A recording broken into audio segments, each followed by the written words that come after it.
The sun rose over Tavari 9, bathing the alien city in hues of violet and gold. Its inhabitants, the Zalari, move with precise grace, their ceremonial robes brushing the crystalline streets. Humans were rare visitors, and their clumsy gestures often drew stares. Captain Aaron Vance, tasked with diplomatic reconnaissance, had learned that the hard way. Today, though, he was on a simple mission, cataloging energy signatures along the river basin. He crouched to examine the sensor array when a hand, glowing faintly with bioluminescent energy, brushed his shoulder. Aaron froze.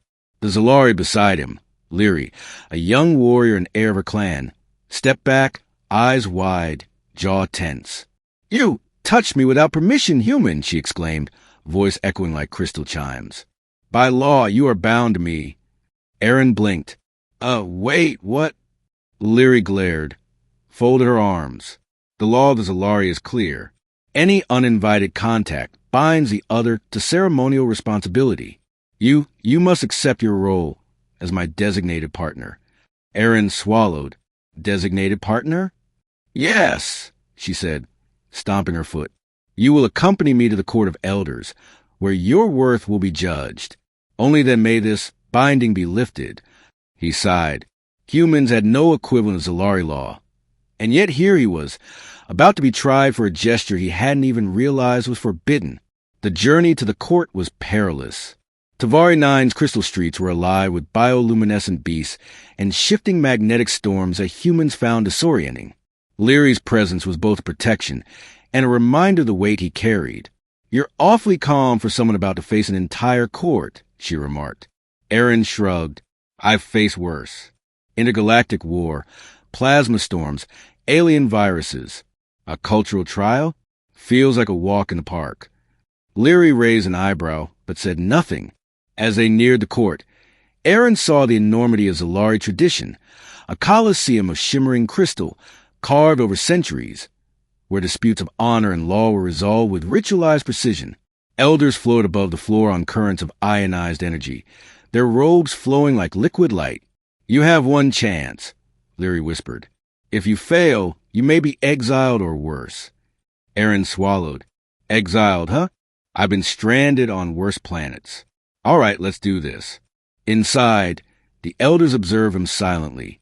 Their gaze was not cruel, but unyielding, as if scanning the very essence of his being. The head elder, a towering figure with golden markings tracing her skull, spoke. "Human Aaron Vance, you have touched Leary without consent. Explain yourself." Aaron stepped forward. "I didn't know. I meant no harm. I was adjusting the sensor array, and I accidentally touched her shoulder." A murmur rippled through the court. "Your intent is irrelevant," the elder said. "By law, contact binds you. Yet, there may be a way to redeem yourself. Show us your honor. Prove your worth to Leary and to her people." Aaron blinked. All right, how exactly do I do that?" Leary's eyes softened slightly. "By walking the trial of unity. Together, across the chasm of elements. Only those who survive may stand unbound." Aaron forced a grin. A literal trial by fire? Classic. The chasm of elements was no ordinary challenge. Plasma geysers erupted from the crystalline ground. Magnetic winds hurled rocks in impossible trajectories. At the edge of each platform, the energy field threatened to disintegrate metal and flesh alike. Aaron held Leary's hand, carefully this time, and began the crossing. Step by step, he adapted to the alien rhythm. "You're surprisingly agile," Leary admitted as he dodged a plasma burst. "Years of parkour on Terra," he replied, "and surviving alien ambushes. Helps a lot." They leapt together across unstable platforms, communicated with glances, and adjusted to each other's timing. Slowly, a bond began to form, not of romance, but mutual respect and trust. When they reached the final platform, Aaron caught Leary mid-fall from a misaligned energy surge. "You!" she gasped and smiled. "You passed the first test." "I didn't just catch you," he said. "We made it together." The elders nodded as they re-entered the court. "You have demonstrated courage, empathy, and adaptability," the head elder intoned. "You understand Zalari law not as a burden, but as a code of honor. The binding is lifted, yet a choice remains. Will you continue as Leary's partner voluntarily, in friendship and duty, to strengthen human-Zalari relations? Aaron looked at Leary. She nodded, her expression solemn. I will, he said, not because the law forced me, but because it's the right thing to do. The court murmured in approval.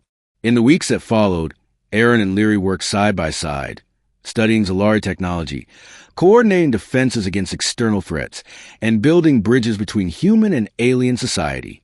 Where there had been misunderstanding, there was now trust.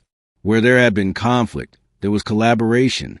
Leary's people began to respect humans not just for their strength, but for their honor, their willingness to protect and learn, and the courage to face consequences with integrity. Aaron realized that being bound by a law was never about restriction. It was about responsibility. And in fulfilling that responsibility, he showed what it truly meant to be human, brave, loyal, and compassionate. Closing line, emotional punch. He didn't follow the law out of fear. He followed it out of honor, and in doing so, proved humanity's greatest strength, its courage, heart, and unwavering sense of duty.